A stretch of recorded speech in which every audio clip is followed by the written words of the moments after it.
बच्चों कैसे हैं आप सब।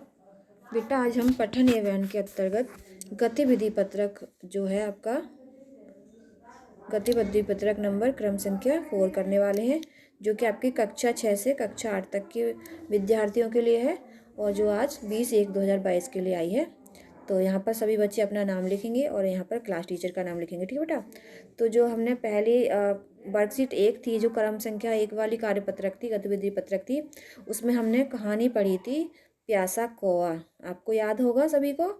एक प्यासे कौए के बारे में कहानी पढ़ी थी कि वो उसको प्यास लगती है तो ये जंगल में उधर उधर घूमता है। उसके आगे की भाग 2 है ये कहानी, उसके आगे की कहानी है। ठीक बेटा। तो चलिए आगे कहानी पढ़ते हैं। इससे पहले पीछे वाली कहानी एक बार रिपीट कर लेते बेटा। एक कौआ था, जो प्यासा था और इधर उधर पानी की तलाश में घूम रहा था। तो जंगल में से एक जगह एक घड़े में थोड़ा सा पानी दिखाई दिया और उसको कुछ कंकड़ दिखाई दिए एक जगह पर डले हुए। तो आगे की कहानी यहाँ से स्टार्ट होती है। उसके आगे की कहानी इस प्रकार है। ठीक है बेटा। तो पढ़ते चलिए।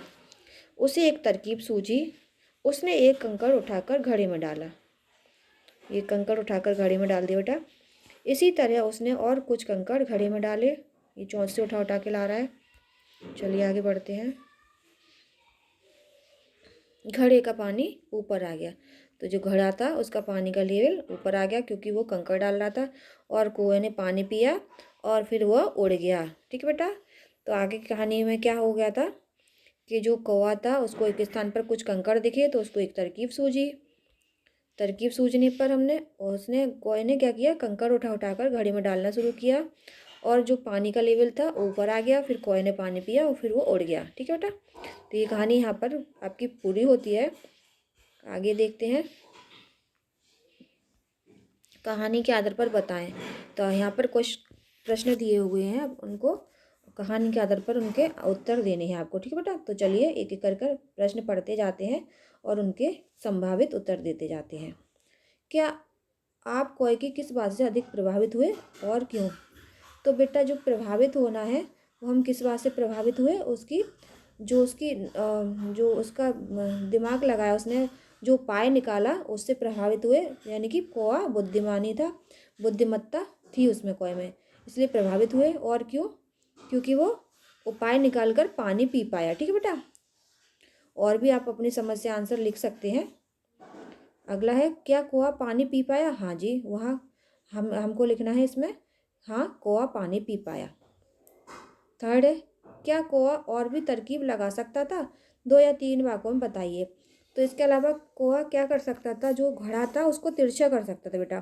तिरछा करके एक तरफ करके उसका जो पानी था वो एक तरफ आ जाता, उस तरह से वो पानी पी सकता था। ठीक है बेटा। इस कहानी को अपने शब्दों में बताएं। तो अपने शब्दों में ये बता सकते हैं, कौआ था वो बहुत प्यासा था, इधर उधर पानी के खोज में भटक रहा था। तभी उसको एक स्थान पर जंगल में एक घड़ा दिखाई दिया, परंतु उसमें पानी बहुत कम था। तो फिर इसने उधर उधर देखा तो उसको कुछ स्थान पर पत्थर दिखाई दिए।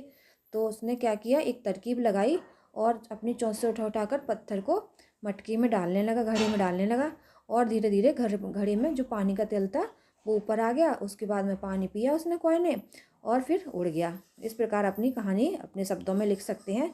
और आप और भी कोई तरीका हो तो आप और भी किसी तरीके से लिखना चाहें तो बेटा लिख सकते हैं। अब ये है कोविड-19 का संदेश, 2 गज अथवा 6 फीट की दूरी, शारीरिक दूरी का पालन करें। ठीक है बेटा। तो इस प्रकार आज की आपकी वर्कशीट पूरी होती है। वीडियो कैसी लगी कमेंट बॉक्स में कमेंट करके ज़रूर बताइएगा और वीडियो देखने के लिए धन्यवाद।